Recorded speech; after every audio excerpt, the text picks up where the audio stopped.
The first thing Verdun takes from you is the idea that a battlefield is a place with edges. You expect a line on a map, a stretch of trenches, a direction from which danger comes. Instead, you step into a landscape that feels torn open in every direction at once. The ground does not look fought over. It looks diseased. Earth has been churned until it no longer resembles soil. Only a wet, raw mass of clay. Splintered timber, broken stone, tangled wire, and things you do not inspect too closely. Nothing is clean enough to trust. Nothing is still long enough to calm you. Then the shelling begins again. Not with drama, not with the heroic clarity of a charge. It arrives like weather with hatred in it. A distant growl, then a shriek that seems to rip the sky in half, then a blow so violent it feels as if the air itself has punched through your ribs. The dugout shivers. Mud falls from the roof in soft little taps onto your shoulders and tin helmet. Someone near you flinches without meaning to. Someone else does not flinch at all, which is somehow worse. You smell damp wool, stale sweat, old smoke, and the sharp mineral sting of freshly ripped earth. Beneath it all sits another smell, sweet and rotten, faint but persistent, as if the ground has started digesting the men buried inside it. You are told to keep your head down, to wait, to listen, to move when ordered. Simple instructions. But Verdun has a way of making simple things feel absurd. Waiting becomes labor. Listening becomes terror. Every second stretches itself around the question of whether the next shell has your name in it. You try to count the blasts. You stop when the pattern breaks. There is no rhythm here that loves you enough to repeat. The noise does not merely fill your ears. It enters your teeth, your throat, your stomach. Each detonation seems to shake thought loose from the inside of your skull. Dirt drifts into your mouth. Your tongue tastes grit. Somewhere outside, a man shouts for help, but the bombardment chews his voice apart before it becomes words. Another soldier beside you mutters a prayer so quickly it sounds like he is apologizing. This is your first lesson at Verdun. Death here is not a sudden visit. It is the atmosphere. You breathe it before you understand it. You wear it on your boots. You feel it settling on your skin with the dust. And you realize, with a cold clarity that no speech could prepare you for, that lasting a week in this place is not a matter of bravery. It is a matter of whether your body, your nerves, and your luck can survive the next hour. At Verdun, privacy disappears so completely that even your own body no longer feels like a thing that belongs to you. You live pressed against other men in a narrow world of trench walls, dugouts, firing steps, supply paths, and shell holes that have become temporary shelters, simply because they are holes and not open ground. Space is measured in shoulders, knees, elbows, and the few inches you beg from the person sleeping beside you. If he sleeps, if you do. Most of the time you just collapse near each other in layers of damp cloth and exhaustion, breathing the same stale air, sharing warmth you do not want but cannot refuse. The trench itself is not the neat defensive line shown in maps and training lectures. It is a wound cut into unstable earth, reinforced where possible with timber, woven hurdles, sandbags, and whatever else can delay collapse for one more day. The walls sweat moisture. The floor sucks at your boots. In places, the mud rises to your ankles, then your calves, thick as mortar and just as eager to hold you in place. Boards laid down to help movement slip sideways, vanish under sludge, or crack under weight. Every trip along the line becomes a negotiation with gravity, with panic, and with the very practical fear, falling face first into the filth.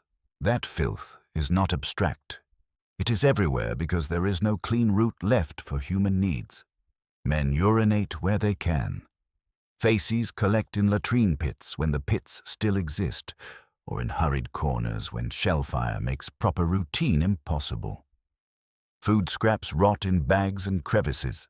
Empty tins rust in the mud. Wet wool steams faintly with body odor. Boots carry trench slime into dugouts where men eat. Sleep, write letters, pick at lice, and wait for the next order. You stop separating categories in your mind. Sleeping space, eating space, marching space, and waste space all collapse into one contaminated geography. And still the army must function. That is the trap. You cannot withdraw into cleanliness because Verdun is not a village struck by fear, where people can shutter doors and refuse visitors. It is a machine that keeps demanding bodies. Ammunition has to be carried forward. Messages have to move. The wounded have to be dragged back when anyone can still reach them. Sandbags must be filled. Wire must be repaired. Rations must be distributed. Rifles must be checked. Men relieved from one section stumble through communication trenches toward another because the line cannot simply be abandoned when it becomes unbearable. Verdun devours replacements as fast as command can feed them in. The road behind the battlefield becomes part of the same pressure. Columns of troops rotate through under shell fire. Carts lurch over broken ground, horses sweat and strain, and labor units keep traffic moving because if supplies stop, the front starves and collapses. Even away from the firing step, you remain inside a human current that never truly rests. Every hand touches crates, canteens, stretchers, shovels, rifles, helmets, and the rough timber supports that thousands of other hands have already touched. You take from one man, pass to another, receive from a third. Nothing stays personal for long. Economic necessity and military discipline fuse together here. A peasant soldier from a farm, a factory worker from a city, a clerk who once handled paper instead of ammunition, all are forced into the same grim intimacy by the demands of industrial war. No one gets to preserve ordinary boundaries. The army needs labor more than comfort, movement more than hygiene, endurance more than dignity.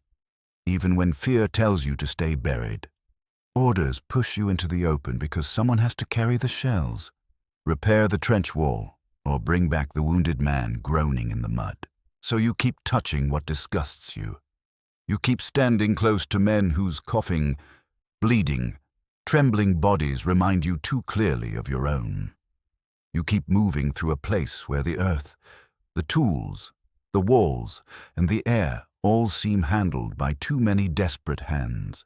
Verdun does not only threaten to kill you, it first teaches you how completely survival can depend on enduring other people at their most exhausted, filthy, frightened, and necessary. Hunger does not pause for artillery. That may be one of Verdun's cruelest jokes. Your stomach continues to demand attention in a place where the ground shakes. The dead lie half buried in the walls, and water itself feels suspect. You would think terror could silence appetite completely. Sometimes it does. For an hour, maybe two.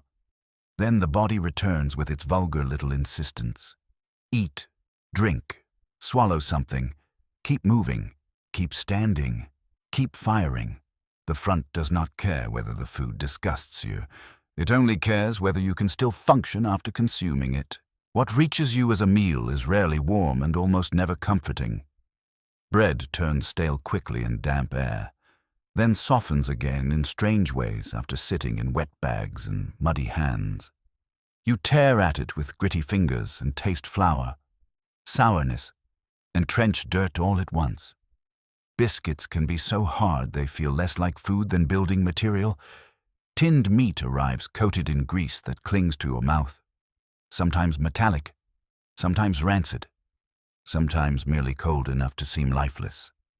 Soup, when it appears, is a treasure mostly because it is hot, not because it is good. Coffee substitutes or weak broth pass from container to cup with more hope than flavor. You eat fast because idleness attracts misery. A meal taken slowly becomes an invitation for mud, flies, rain, and orders to interrupt it. A shell lands nearby and dirt sprays into the pot. Someone curses, picks out the larger bits, and keeps eating. This is not bravado, it is arithmetic. The body running on too little food grows slow, clumsy, and hollow. Weakness in Verdun is not poetic. It means shivering harder in the cold, carrying less weight, thinking less clearly, and stumbling when stumbling can kill you. Water brings its own humiliation. Your throat dries from stress, smoke, effort, and the fine dust that settles after explosions. You crave a long, clean drink with an intensity that almost feels childish. What you usually get is rationed water hauled through chaos, stored in containers that are not always clean, warmed by handling, tainted by metal, mud, or the faint taste of the vessel itself. Sometimes it is cloudy. Sometimes it smells slightly off. Sometimes you drink it anyway because thirst is more immediate than doubt. Wine plays a role too, especially in the French army. And sometimes diluted alcohol or hot drinks do more for morale than nutrition. A swallow can steady shaking hands, loosen a locked jaw, or briefly trick the mind into imagining ordinary life. But drink is never magic here. It cannot clean the trench or restore sleep. It only blunts the edge for a moment, then leaves you with the same body to maintain. Food handling is another quiet danger. Meals pass through many hands before they reach you. Carriers stumble through mud with insulated containers, baskets, crates, and canteens. Utensils are shared, wiped, dropped, retrieved, and used again. Cups pass from lip to lip. Knives cut bread on filthy surfaces. A man with dirty fingers breaks off a piece and hands it to you. You take it because refusing would be absurd. Cleanliness belongs to another world. Storage is just as uncertain. Rations sit in dugouts, under tarps, beside ammunition, near boots, rats, moisture, and decay. Tins survive better than bread, but even tins cannot make a meal appetizing when you open them surrounded by the smell of wet wool, stale tobacco, and old trench slime. Vermin nibble what they can reach. Flies investigate everything soft enough to land on. You learn quickly that appetite at Verdun is less about pleasure than obedience to biological necessity. That is why you keep eating. Not because the food is safe, not because the water is trustworthy, not because the act carries comfort. You eat because an empty stomach makes fear sharper and work heavier. You drink because dizziness is useless to the living. Every bite is a compromise with filth. Every swallow is a wager that whatever enters your body will help more than harm. At Verdun, nourishment is not a return to normal life. It is one more grim task performed under conditions that strip away every illusion that survival should feel clean. You do not lose at Verdun only because shells fall. You also lose in slower ways, through skin, feet, gums, lungs, and the tiny living things that discover how helpless a human body becomes when it cannot get dry. That is where the romance of military endurance collapses into something far less noble. There is nothing heroic about realizing your socks have become part of your skin, or that scratching one itch only wakes 10 more. Mud is the first enemy that never leaves. It cakes onto boots until each step feels borrowed from a heavier man. It soaks through fabric and sits there, cold and patient, against your feet for hours, then days. The skin whitens, softens, wrinkles, and begins to break down. Trench foot is not an exotic diagnosis to you. It is a creeping betrayal that starts with numbness and swelling, then pain, then the sickening awareness that your own feet may become unusable before any bullet finds you. Men are ordered to change socks, rub their feet, keep them dry, elevate them when possible. The advice is sensible in theory, almost mocking in practice. Dry where? Elevate them when? With what spare socks? In which miracle of time and shelter, lice arrive as faithfully as rations. They live in seams, folds, blankets, and collars, thriving on the warmth of crowded bodies. You feel them first as a persistent irritation, then as an occupation. Men pause to crack them between fingernails with a tired concentration once reserved for delicate work at home. Shirts are turned inside out and searched. Underwear is examined near candles or weak light in dugouts that smell of mud, tobacco, and men. You scratch until the skin rises hot and raw. Sleep becomes another thing interrupted by itching. Even rest feels inhabited. Rats add insult rather than surprise. They run along trench edges, through stores, over debris, into the margins of vision, fat on scraps. Fearless from abundance, they belong to the place with an ease no soldier ever will. Their presence is not merely disgusting. It reminds you that Verdun produces enough waste, enough food remains, and enough dead matter to sustain another thriving population alongside the human one. This is where myth needs correcting. Soldiers at the front were not ignorant of cleanliness. They did not simply wallow in filth because they knew no better. Armies understood the value of washing, airing clothes, controlling waste, cleaning wounds, and rotating men out of the line when possible. Medical officers issued instructions. Units improvised baths, delousing efforts, and systems for sanitation. The problem was not total ignorance. The problem was that artillery, weather, terrain, exhaustion, and endless demand made enforcement partial and fragile. Verdun overwhelms hygiene by scale. It breaks routines faster than men can rebuild them. Medicine offers uneven help. At aid posts and dressing stations, wounds are bandaged, bleeding slowed, splints applied, morphine given, and desperate decisions made in conditions that are often hurried and inadequate. Antiseptic principles exist. Surgeons know far more than their predecessors in older wars. Yet infection still stalks the injured because mud enters wounds. Fragments carry dirt deep into flesh, and evacuation itself can take agonizing time. A cut is never just a cut here, once it has met trench slime and delay. As for protection against sickness and collapse, the line between useful habit and false comfort blurs. Men smoke to steady nerves. They wrap scarves around mouths against cold air, dust, and the foulness that rises after bombardment. They rub camphor, swallow patent remedies, trust in garlic, alcohol, strong coffee, or whatever bit of practical folklore a comrade swears by. Religious medals sit beside field dressings. Prayers are whispered into dugout darkness with the same seriousness as weapon checks. None of this is foolish in the simple sense. Human beings reach for pattern and ritual when control slips away.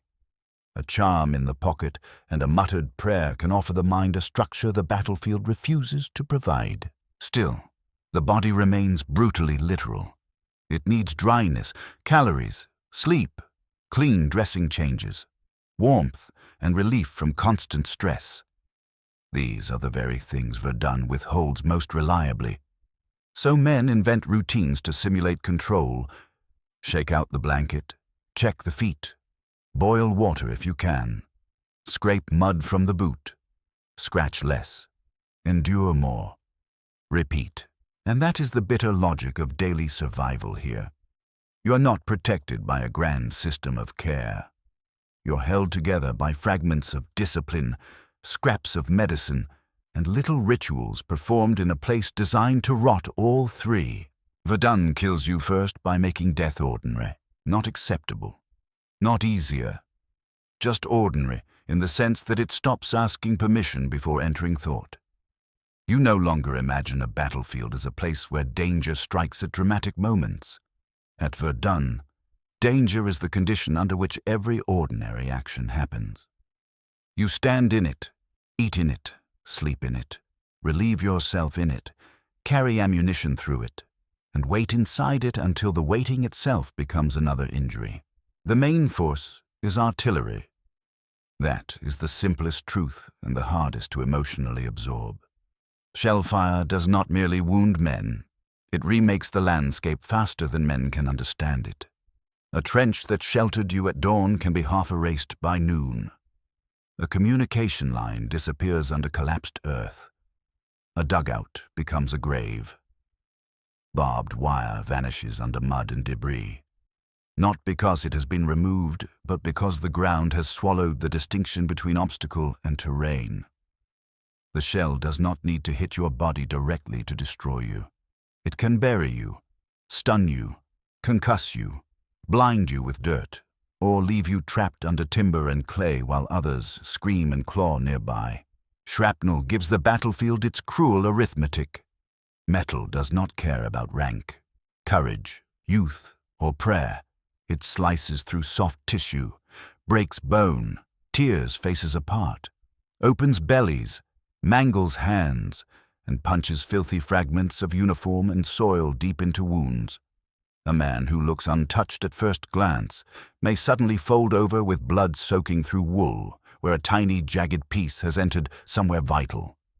Another loses half his boot and stares in disbelief at what his leg used to be. Wounds here are not clean. They are packed at once with mud, cloth fibers, splinters, and bacteria carried inward by force. Then there is blast itself, the invisible violence. A nearby detonation can strike the body without leaving the theatrical evidence men expect from injury. Ears ring until sound seems to come through water. Balance vanishes. Limbs shake uncontrollably. The heart races with no useful purpose. Thought slips. Some men vomit. Some go mute. Some stare with a look that suggests their minds have stepped a few feet away and cannot find the route back. In later language, people will argue over names for this kind of damage. But inside Verdun, the naming matters less than the fact. A human nervous system can only absorb so much shock before it starts failing in public. Exposure does the rest when shells pause long enough for discomfort to resume its work. Rain turns trenches into channels of cold slime. Night hardens wet clothing against the skin. Men shiver in dugouts that trap dampness better than warmth. Hands grow clumsy. Feet soften and swell. And fatigue deepens into something almost poisonous. The body that has not been spectacularly destroyed is slowly stripped of precision. It becomes easier to fumble a rifle, harder to lift a box, slower to react when the next bombardment starts. Disease and infection move through this damage with quiet efficiency. Verdun is not a medieval plagued town, and it would be careless to pretend death here usually travels in one single microscopic form. The battlefield kills in layers. Wounds fester because evacuation is delayed, and filth enters deep tissue.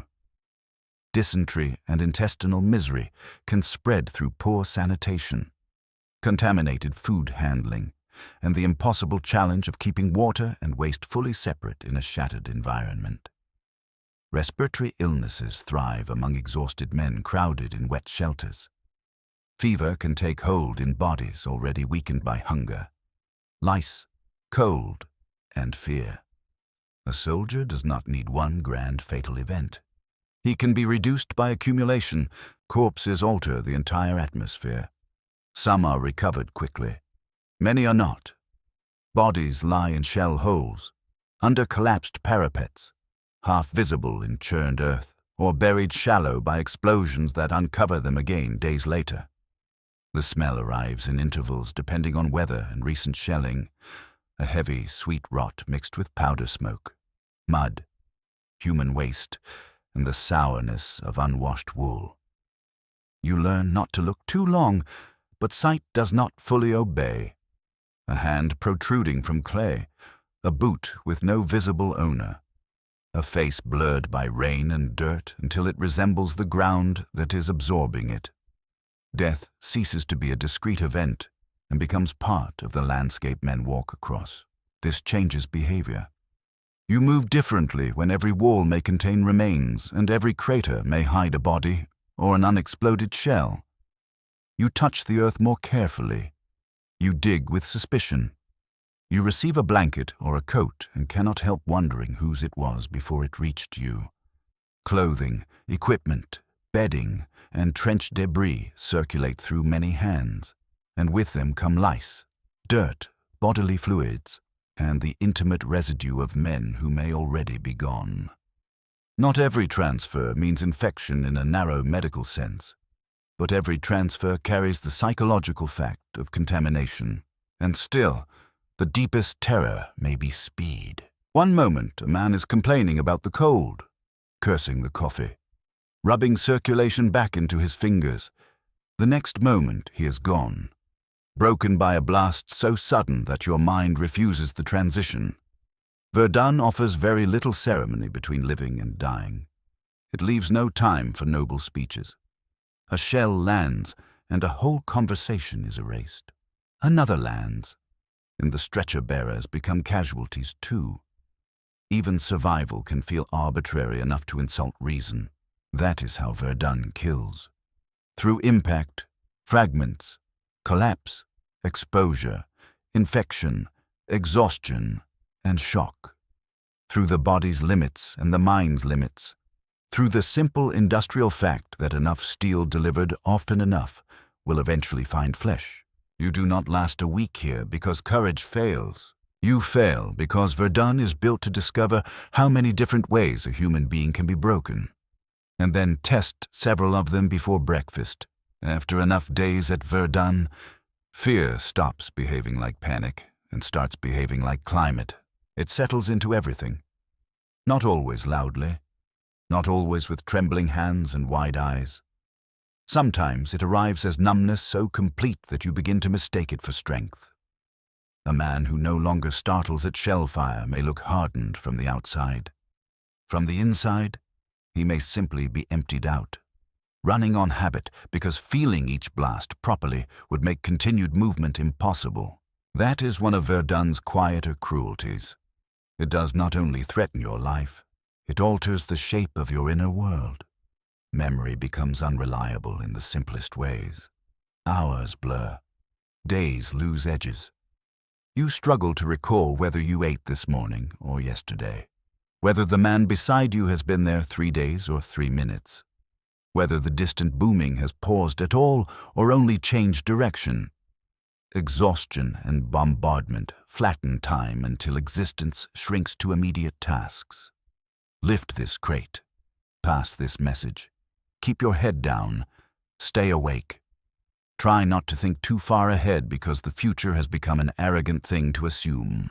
Trust changes too, not because men stop needing one another, but because strain distorts every bond. You rely on the soldier next to you with a dependency so intense it might once have resembled friendship. Yet you also see how thin his composure has become. He may freeze at the wrong moment. He may babble under pressure. He may stop obeying.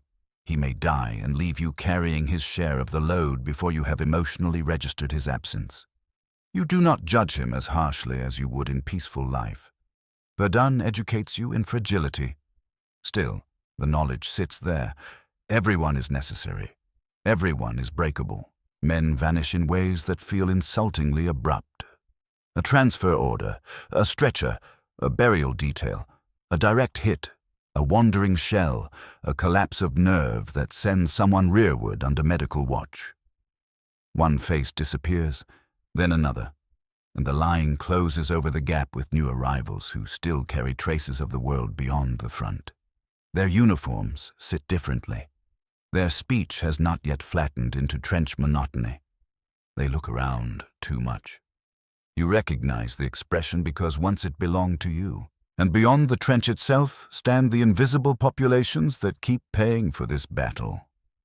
Laborers unloading supplies on ruined roads, engineers repairing routes under fire, stretcher bearers crossing ground everyone else wants to avoid, civilians driven from homes, villages emptied, families split from the men sent into this furnace, women waiting for letters that stop without explanation. Children who will know Verdun not as a map point, but as the reason a father never returned the same, or never returned at all. This is how a battlefield extends beyond the men holding rifles. It reaches into households, harvests, marriages, and futures. It takes not only bodies, but versions of people. The man who survives may come back altered beyond easy recognition, carrying silence where ordinary speech used to live. At Verdun, survival is never simply the opposite of death. Sometimes it is the long, uncertain process of discovering what part of yourself remained human while the guns kept firing. A week at Verdun is long enough to destroy any comforting lie you brought with you. You do not leave this place believing war is made survivable by discipline alone, or patriotism, or clean ideas about honor. Those things may help men endure for an hour, perhaps even for several days. They do not stop steel. They do not dry soaked boots.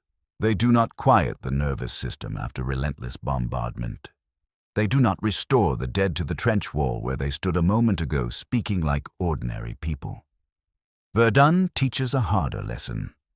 Survival belongs partly to endurance, partly to training, partly to comradeship, and to luck in quantities so humiliating that the mind resists admitting it. That is what makes the battle so revealing. It exposes the limit of systems built by governments, generals, doctrines, and supply chains. Armies can rotate troops, build roads, deliver shells, organize medical stations, and issue orders with impressive force. Yet the final burden still lands on individual human flesh. A body must keep moving through mud. A mind must absorb fear without fully breaking. A pair of hands must keep functioning while the world explodes around them. Verdun reduces grand strategy to its smallest unit. The exhausted person trying to remain alive inside conditions no person was built to endure for long. And when enough people endure that together, the effects do not end with the battle map. Communities remember absences. Labor shortages deepen. Mourning settles into households for years. Faith is shaken in some people and hardened in others. Memory itself becomes divided between those who need to speak and those who cannot bear speech at all. Verdun remains because it was not simply fought. It was absorbed into generations. That may be the most haunting truth of all. You would not fail at Verdun because you lacked character. You would fail because the place was designed by modern war to exceed character, to grind down the body, confuse the senses, isolate the mind, and then ask for more. If resilience appears there, it is not beautiful. It is muddy, frightened, sleepless, and trembling. But it is real. And precisely because it is real, Verdun remains one of the clearest warnings history has ever given about what happens when human beings learn how to industrialize endurance and death at the same time.